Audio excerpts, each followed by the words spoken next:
देखिए जी, further further का मतलब होता है मजीद। जुमले में इस्तेमाल करेंगे, जब जुमले में इस्तेमाल करेंगे तो बात वाज़ेह हो जाएगी। जैसे क्या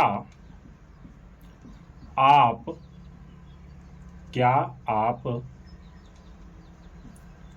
को मजीद मालूमात की ज़रूरत है। क्या आपको मजीद मालूमात की ज़रूरत है, तो क्वेश्चन है। तो डू यू नीड, क्या आपको ज़रूरत है।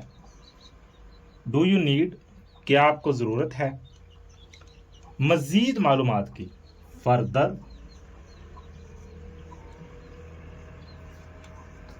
Do you need further information.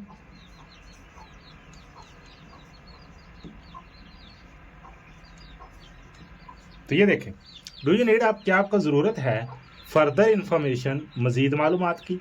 Do you need further information, क्या आपको मज़ीद मालूमात की ज़रूरत है।